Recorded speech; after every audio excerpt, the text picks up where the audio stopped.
नमस्कार, आप सभी का मोस्ट वेलकम है आपके अपने इस YouTube channel Shri online study पर।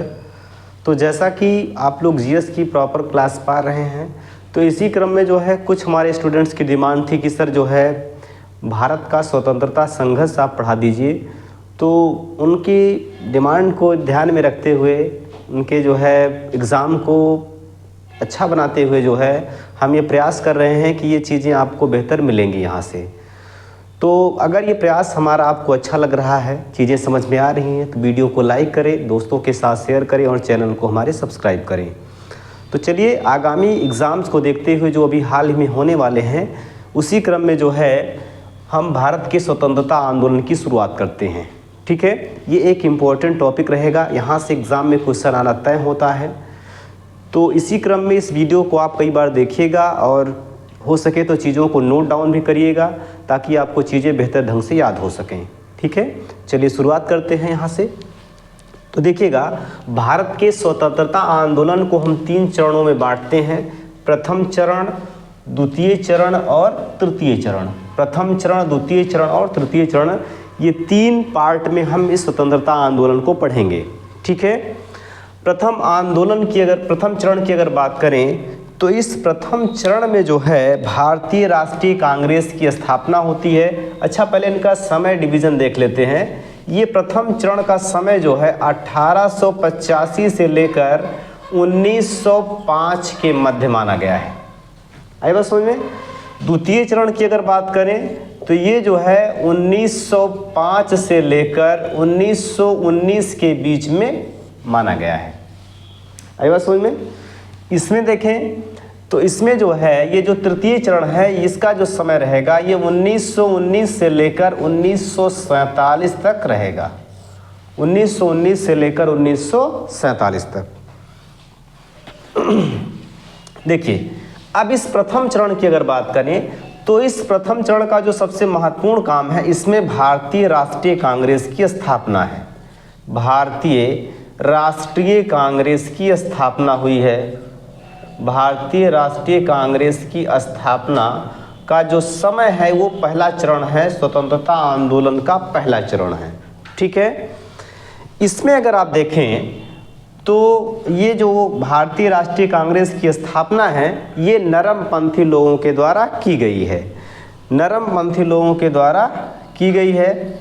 और ये जो नरमपंथी लोग हैं, नरमपंथी लोगों के द्वारा ये भारतीय राष्ट्रीय कांग्रेस की स्थापना की गई।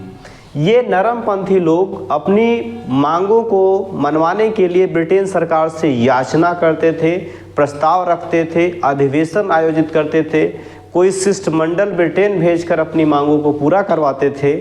ठीक है ना। तो कहीं ना कहीं ये चीज़ ऐसी लगती थी कि जैसे भारतीय लोग ब्रिटेन की सरकार से अपनी मांगों के लिए भिक्षा मांग रहे हों। आई बात समझें, ब्रिटेन की सरकार से भिक्षा मांग रहे हों, जिस कारण जो है इसको राजनीतिक भिक्षावृत्ति का समय काल भी कहा गया है। तो देखिए यहाँ पर ये नरमपंथी लोग जो है अपनी मांगों को ब्रिटेन की सरकार से पूरा कराने के लिए, अपनी मांगों को पूरा करवाने के लिए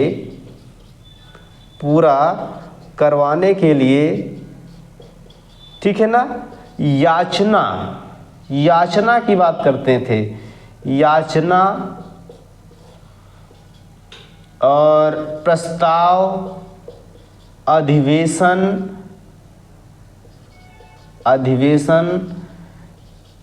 इन सब के द्वारा जो अपनी डिमांड होती थी, ये जो है ब्रिटेन के पास रखते थे, ब्रिटेन सरकार के पास रखते थे। अब ब्रिटेन सरकार का मन होता था तो इनकी डिमांड को मान लेता था, नहीं मर्जी होती थी नहीं मानता था। ठीक है, तो इसके लिए इसको जो है राजनीतिक भिक्षावृत्ति कहा गया। इस समय को, प्रथम चरण को जो है ये गर्मपंथी नेताओं ने कहा कि आप जैसे भिक्षा मांग रहे हो, तो इस कारण इस समय को जो है राजनीतिक भिक्षावृत्ति कहा गया। इसको जो है राजनीतिक भिक्षावृत्ति नाम दिया गया। कहीं ना कहीं भिक्षा के रूप में हम अपनी मांगों को ब्रिटेन सरकार के समक्ष रखते हैं। आई बात समझ में। आगे बढ़ें। द्वितीय चरण की अगर बात करें तो द्वितीय चरण जो है ये 1905 से लेकर 1919 के बीच में है। और इसमें क्या बात कही गई, ये जो समय काल है ये गर्मपंथी लोगों का है, गर्मपंथी लोगों का है। एक बात हम यहाँ आपको समझाते चलें कि अगर आपसे पूछेगा कि नरमपंथी कौन कौन होंगे, तो देखिए भाई, नरमपंथी लोगों में जो है जैसे व्योमेश चंद्र बनर्जी, WC बनर्जी आते हैं, ठीक है, और फिरोज शाह मेहता, सुरेंद्र नाथ बनर्जी, फिरोज शाह मेहता, सुरेंद्र नाथ बनर्जी, ये सब लोग जो है किस में रखे गए हैं, तो ये सब लोग जो है ये नरमपंथी दल में रखे गए हैं।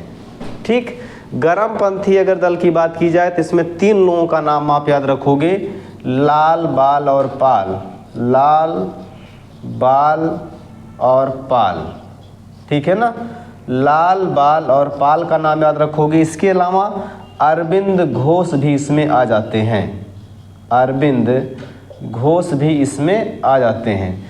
लाल से लाला लाजपत राय, लाला लाजपत राय आएगा समझे। बाल से बाल गंगाधर तिलक, बाल गंगाधर तिलक, और पाल से बिपिन चंद्र पाल, बिपिन चंद्र पाल। तो ये लाल, बाल और पाल अगर आपसे पूछा जाएगा ये किस दल के नेता थे, तो ये गर्मपंथी दल के नेता थे। और इसमें लाला लाजपत राय, बाल गंगाधर तिलक और बिपिन चंद्र पाल, ये 3 प्रमुख हैं। ठीक, ये अपनी मांग को जो है ऐसा मानते थे कि हम अपनी मांग को जो है याचना के रूप में नहीं बल्कि ब्रिटेन सरकार से छीन लेंगे, अपने अधिकारों को जो है ब्रिटेन सरकार से छीन लेंगे, ऐसा इन लोगों का मत था। तृतीय चरण की अगर बात करें तो तृतीय चरण को जो है गांधी युग के नाम से जाना जाता है, तृतीय चरण को गांधी युग के नाम से जाना जाता है।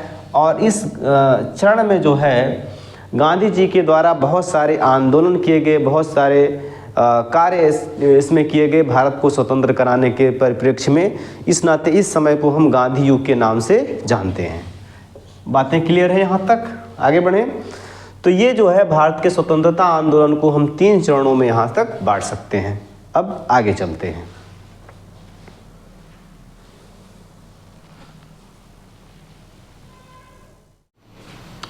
चलिए आगे की चीज़ों को देखते हुए, तो आगे जैसे कांग्रेस की जब स्थापना हुई 1885 में, तो इसके पहले कुछ ऐसी संस्थाएं कार्यरत थी भारत में जो कहीं ना कहीं राष्ट्रीयता की भावना को जागृत करती थी। तो इसी क्रम में जो है देखिए कुछ संस्थाएं यहाँ पर हैं। पहली संस्था है बंग प्रकाशक सभा। बंग प्रकाशक सभा की स्थापना जो है ये 1836 के करीब में, 1836 में राजा राम मोहन राय के द्वारा की गई थी। राजा राम मोहन राय के द्वारा इस संस्था की स्थापना की गई थी कलकत्ता में, और ये राष्ट्रीयता की भावना को जागृत करने के लिए। Land holders society Dwarikanath Tagore के द्वारा जो है लैंड होल्डर्स सोसाइटी की स्थापना 1838 में की गई। ठीक है, 1838 में की गई। Bengal British India society, Bengal British India society, इसकी स्थापना जो है जॉर्ज थॉमसन के द्वारा, जॉर्ज थॉमसन के द्वारा 1843 में की गई थी, 1843 में की गई थी। ठीक है, अब हुआ क्या जो है, ये जो लैंड होल्डर सोसाइटी थी ये तो मेनली ज़मींदारों के हितों की रक्षा के लिए बनाया था द्वारिकानाथ टैगोर ने।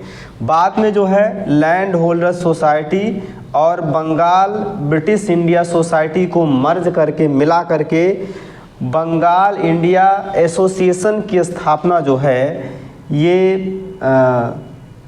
राधाकांत देव के द्वारा जो है 1861 में की गई। तो ये बंगाल इंडिया एसोसिएशन जो है ये लैंड होल्डर सोसाइटी और बंगाल ब्रिटिश इंडिया सोसाइटी को मिला करके बनाई गई है। ये टॉपिक थोड़ा सा, जैसे इसमें संस्थाओं को याद रखना है, संस्थाएं पूछी बहुत जाती हैं, तो इसलिए आप इसको आराम से लिखिएगा और चीज़ों को याद करिएगा, ये ज़रूरी है याद करना, ठीक है ना। और कोई ऑप्शन होता तो मैं इसको बताता, ठीक है।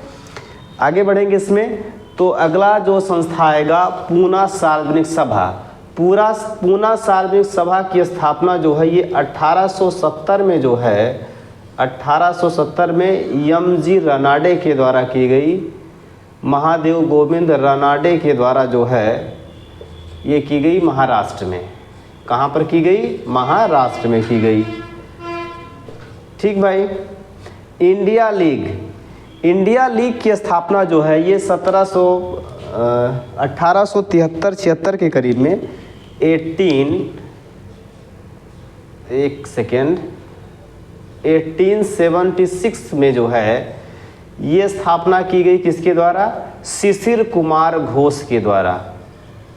शिशिर कुमार घोष के द्वारा जो है इस संस्था की स्थापना की गई। और ये शिशिर कुमार घोष जो थे ये अमृत बाजार पत्रिका के संपादक थे। अमृत बाजार पत्रिका के संपादक थे, जो है पत्रिका के संपादक। इनके द्वारा जो है इंडिया लीग की स्थापना की गई, ठीक। आगे बढ़े, चलो भाई आगे चलते हैं। 1875-76 के करीब में ही जो है 1875-76 के करीब में ही जो है 1875 आप याद रखोगे। 1875 में जो है इंडियन एसोसिएशन की स्थापना की गई। किसके द्वारा? सुरेंद्र नाथ बनर्जी के द्वारा। सुरेंद्र नाथ बनर्जी के द्वारा जो है सुरेंद्र नाथ बनर्जी के द्वारा जो है ये स्थापना की गई। किसकी? इंडियन एसोसिएशन की, ठीक है। इंडियन एसोसिएशन की स्थापना की गई, ठीक। अगली संस्था है बम्बई एसोसिएशन। बम्बई एसोसिएशन जो है इसकी स्थापना कब हुई थी? तो इसकी स्थापना थोड़ा सा पहले है, 1852 के करीब में इसकी स्थापना की गई थी, ठीक है ना। इसकी स्थापना कब की गई थी? 1852 के करीब में, ठीक। अगली संस्था है Bombay presidency association. Bombay presidency association, इसकी स्थापना जो है 1885 में किसके द्वारा? दादा भाई नौरोजी के द्वारा की गई। दादा भाई नौरोजी के द्वारा जो है बम्बई प्रेसिडेंसी एसोसिएशन की स्थापना की गई, ठीक है। कुछ बातें समझ में आ रही हैं, ठीक भाई।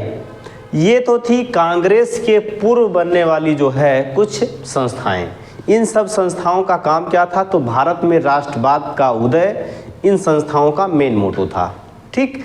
इसके अलावा ब्रिटेन में भी जो है, लंदन में भी जो है कुछ संस्थाओं की स्थापना की गई, तो उनको भी जरा हम देख लेते हैं यहाँ पर, ठीक।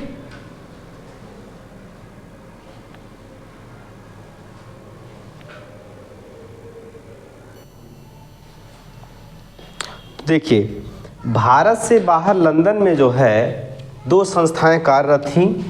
एक था जो है लंदन, देखिए इसको सही से मैंने दे रहा हूँ, London India Committee. London India Committee. और अगली संस्था थी East India Society. East India Society. इन दोनों संस्थाओं की स्थापना जो है, जैसे इसकी स्थापना जो है ये कब की गई थी? तो इसकी स्थापना जो है 1865 के करीब में की गई थी, ठीक है ना। 1865 में इसकी स्थापना की गई थी और इसकी स्थापना 1866 में की गई थी। इन दोनों संस्थाओं की स्थापना किसने की थी? तो इसकी और इसकी, इन दोनों की स्थापना की थी दादा भाई नौरोजी ने। किसने? दादा भाई नौरोजी ने, ठीक है। अभी हम दादा भाई नौरोजी के बारे में आगे और जानेंगे। तो ये भारत से बाहर लंदन में जो है 2 संस्थाएं कार्यरत थी, एक लंदन इंडिया कमेटी और ईस्ट इंडिया सोसाइटी। ठीक है, इन दोनों की स्थापना किसके द्वारा की गई थी? तो इन दोनों की स्थापना जो है दादा भाई नौरोजी के द्वारा की गई थी। ठीक है, आई बात समझ में? क्लियर है बातें?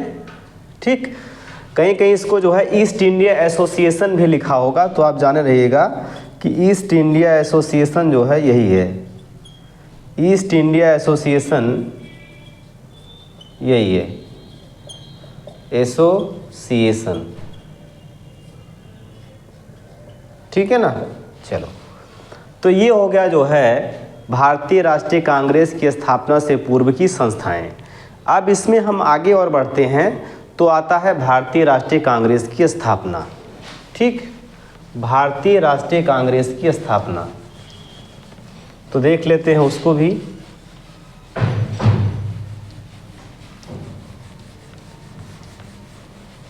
देखिए, भारतीय राष्ट्रीय कांग्रेस की स्थापना की अगर बात करें, भारतीय राष्ट्रीय कांग्रेस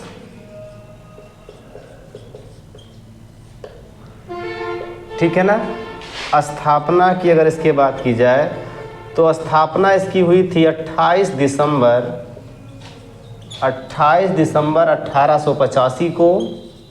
कहाँ पर? तो स्थान की अगर बात करें तो स्थान है गोकुल तेजपाल संस्कृत महाविद्यालय, गोकुल तेजपाल संस्कृत महाविद्यालय। कहाँ पर है भाई? यह है बम्बई में। कहाँ पर? बम्बई, ग्वालियर टैंक मैदान, बम्बई। ठीक है, जब इसकी स्थापना हुई तो उस समय भारत का वायसराय कौन था? तो उस समय भारत का वायसराय कौन था भाई? तो लॉर्ड डफरिन था। कौन था? लॉर्ड डफरिन था। ठीक, ये जो कांग्रेस शब्द लिया गया है, इस कांग्रेस शब्द की अगर बात करें तो ये कांग्रेस शब्द जो है ये अमेरिका से लिया गया है। कहाँ से लिया गया है? तो ये अमेरिका से लिया गया है, उत्तरी अमेरिका से लिया गया है। और इसका मतलब क्या होता है? और इसका मतलब होता है लोगों का समूह। कांग्रेस का मतलब क्या होता है? लोगों का समूह। ठीक है ना, इसका मतलब क्या होता है? लोगों का समूह। ठीक, इसका पूर्व नाम क्या था? तो कांग्रेस का पूर्व नाम अगर आपसे पूछेगा तो कांग्रेस का पूर्व नाम था भारतीय राष्ट्रीय यूनियन।